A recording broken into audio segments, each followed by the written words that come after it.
Hi friends, welcome to AFH kitchen. ఈరోజు మనం తయారు చేసుకోబోయే రెసిపీ ఆలూతో ఫింగర్స్ అండి. దీన్ని ఎలా తయారు చేసుకోవాలో, దీనికి కావాల్సిన పదార్థాలు: ఉడికించిన బంగాళదుంపల్ని ఇలా మ్యాష్ చేసేసుకున్నాము, garam masala powder, chilli flakes, ఉల్లిపాయ ముక్కలు, కొత్తిమీర, బియ్యపిండి. చూడండి, ఎక్కువ నైస్గా ఉండే కొంచెం గరుకుగా ఉండే విధంగా తీసుకోవాలి. మిరియాల పౌడరు, ముందుగా మనం మ్యాష్ చేసి పెట్టుకున్న బంగాళాదుంపని తీసుకున్నామండి.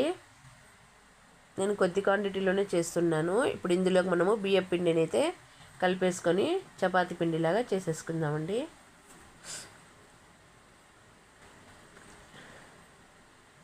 చూడండి, నేను చెక్క బియ్యం పిండి వేసేసి మనము ఇందులోకి బాగా మిక్స్ చేసేసుకుందామండి. ఇప్పుడు బాగా మిక్స్ అయిపోయింది చూడండి, పిండి కూడా అలానే గట్టిగా అయిపోయిందండి బంగాళాదుంప.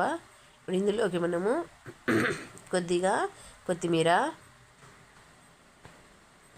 అలానే ఉల్లిపాయ ముక్కలు, కొద్దిగా మిరియాల పౌడర్, మంచి స్పైసీ ఐటెం అండి, కొద్దిగా గరం మసాలా పౌడరు, కొద్దిగా చిల్లీ ఫ్లేక్స్ అండి, కొద్దిగా ఉప్పు. వర్షం పడేటప్పుడు ఇలాంటి ఐటమ్స్ చేసుకొని తింటుంటే సూపర్గా అయితే ఉంటాయండి.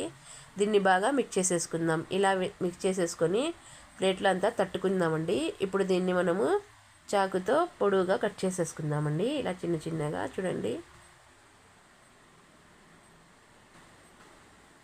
చూడండి ఏం చెక్క ఇలా ఒక్కొక్కటిని కట్ చేసేసుకున్నాము. ఇప్పుడు మనము వీటిని అయితే ఆయిల్లో ఫ్రై చేసేసుకుందామండి డైరెక్ట్గా. చూడండి, ఎంతో టేస్టీ అయినటువంటి ఆలూ ఫింగర్స్ రెడీ అండి. తినండి, ఆరోగ్యంగా ఉండండి. నా ఛానల్ని లైక్ చేయండి, షేర్ చేయండి, కామెంట్స్ పెడుతూ ఉండండి. మరిన్ని వీడియోస్ కోసం నా ఛానల్ని దయచేసి అందరూ సబ్స్క్రైబ్ కూడా చేసుకోండి.